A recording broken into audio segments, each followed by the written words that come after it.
नमस्कार। जिनको अपनी भूमिका याद है वो निभा भी रहे हैं, लेकिन आपके यहां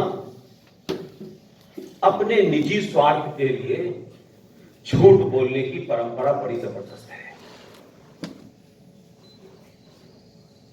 मैं जब जम्मू आता हूं तो जम्मू में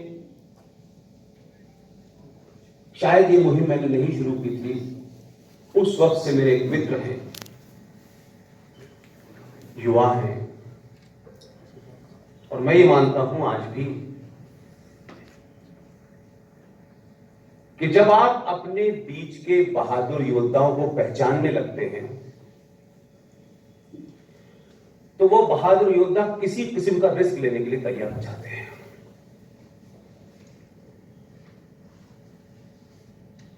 वो किस पार्टी में है, किस संगठन में है, ये मेरे लिए कभी महत्व नहीं रहा। बहादुर में सिर्फ बहादुरी देखनी चाहिए, उसकी जाति, उसका सरनेम, वो किस पार्टी में है, वो किस संगठन में है, ये महत्वपूर्ण नहीं है। जम्मू में मेरे एक बहुत पुराने दोस्त, मेरे युवा साथी,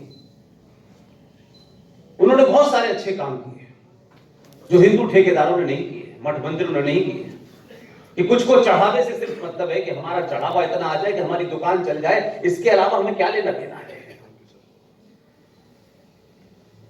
इस आश्रम का संत दूसरे आश्रम के संत को मार रहा है, आश्रमों में जो है गुरु को चेला मार रहा है, कोई प्रॉपर्टी की जमीन के ऊपर लड़ रहा है। ये सारी खबरें आती हैं, कोई ऐसा नहीं कि हमारे पास ही आते हैं। भारत के समाज को 1000 साल पहले क्या था मैं नहीं जानता, वो सिर्फ मैंने किताबों में पढ़ा है। जो हम अपने दौर में देख रहे हैं उसमें ये परंपरा कम से कम 100 साल बाद अब पैदा हुई है। हम कभी भी किसी भी युद्ध में ताली तो बजाते हैं, लेकिन बहादुर के पीछे खड़े होने से डरते हैं। हमें कायर और दलाल लोग पसंद हैं, चापलूस और मक्कार पसंद है, और कोशिश करते हैं कि कमरे में बैठ के उस बहादुर के बारे में बात करेंगे, लेकिन जब सार्वजनिक मंच से बोलने की जिम्मेदारी आएगी तो कहीं ऐसा ना हो कि इसके साथ साथ हम भी टारगेट पे आ जाएं। इसलिए सबसे पहले जो बीमारी सनातनी हिंदू समाज की है वो है लालच।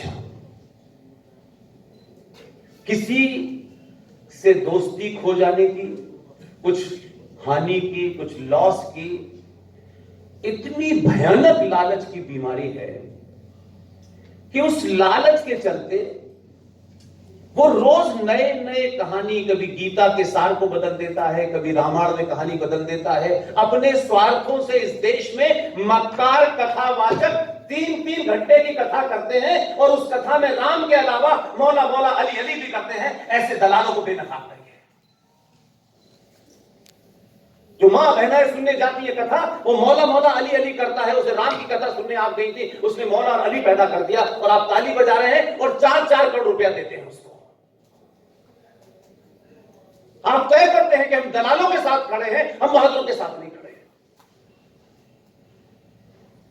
इसलिए आपके यहां बहादुर पैदा नहीं होते हैं। बहादुर बनने से आदमी डरता है। इसलिए चुपचाप जो समाज अपनी आस्थाओं और परंपराओं को नफे नुकसान से तय करता है उसका मिट जाना निश्चित है। एक भगवान को माना, भगवान राम को माना, भगवान राम से अपने मन मुराद पूरी नहीं हुई तो मंदिर बदल देते हैं। इस मंदिर में हमारी मुराद पूरी नहीं हुई, हमारी बेटी की शादी नहीं हुई, उन्हें वर सही नहीं मिला, तो इस भगवान को बदलो, उस भगवान के पास जा रहे हैं। और इतने भगवान होने के बावजूद भी आपके इस बीमारी से ग्रस्त थे, तब आप एक चांद मियां के यहां की चादर चढ़ाने चले जाते हैं। आप अपने अंदर की उस कमजोरी की बात नहीं करेंगे, क्योंकि कुछ लोग नाराज हो जाएंगे। उनकी नाराजगी राष्ट्र से बड़ी नहीं है। ऐसे बहुत सारे दलालों को हम 10 साल से देख रहे हैं जो हमारे खिलाफ ही मुहिम चलाते हैं, क्योंकि जो काम उनको करना था उन्होंने नहीं किया। इसलिए जब रूबल पढ़ लिया, विशाल गुप्ता ये कहते हैं कि जब समय आया, मनुष्य के जीवन में भी एक डिसाइडेड टाइम आता है। हम कहते हैं कि एक ऐसा समय आ गया कि जब मैं जो काम करना चाहता हूं वो हो जाता है। मनुष्य के जीवन में एक समय आता है, जरूर आता है। ऐसे ही राष्ट्रों के जीवन में एक पीरियड आता है। उस वक्त, उस घड़ी अगर आपने सही डिसीजन ले लिया तो आने वाली नस्लें सुधर जाती है।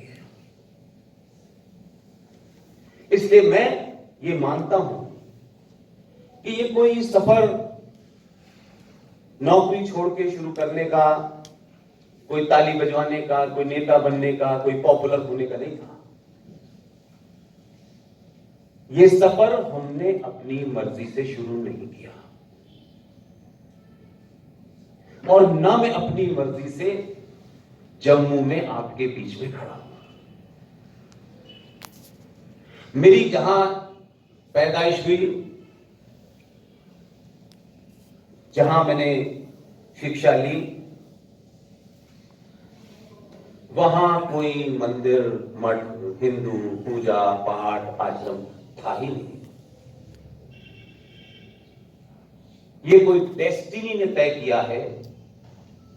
एक बच्चा अलीगढ़ मुस्लिम विश्वविद्यालय में पैदा होता है, रोजा, नमाज, ईद, बकरीद, कलमा, सिपारा, कुरान जिसने पढ़ी हो, उसको इतने लंबे सफर के बाद उस डेस्टिनी ने यहां सनातन पे बात करने के लिए खड़ा कर दिया है। इससे किसी को ये लगता हो कि कोई उठ के आ गया है, सत्ता बदल गई है, सत्ता तो 70 सालों से बदल गई थी, और कोई मैं समझता हूं कि मैं ये हूं, वो कुछ भी नहीं है। भारत राष्ट्र के जीवन में ये जो घड़ी है, ये जो मूवमेंट है, ये जो क्षण है, इसने हर जगह कुछ लोगों को चुना और उनसे वही काम वो करवा रहा है, वही शक्ति करवा रही है। आप यहां अपनी मर्जी से नहीं बैठे हैं। क्या आपको लगा कि आज टाइम पास करने के लिए चलिए सुनते हैं? जो यहां आने के बाद भी यहां नहीं है, उनके भाग्य में ये नहीं होगा।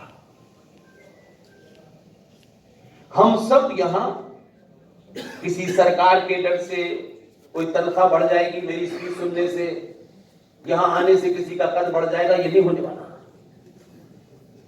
बल्कि मुझे इतनी उम्मीद है कि जिस सच्चे मन से आप यहां बैठे हैं, अगर आप यहां से जाएंगे और जितनी बातें रूबल साहब ने अपने अंदाज में रखी हैं, विशाल जी ने रखी हैं, मैं कुछ रखूंगा, उसका 1% भी अगर आपके यहां चला गया तो रात में नींद नहीं आएगी।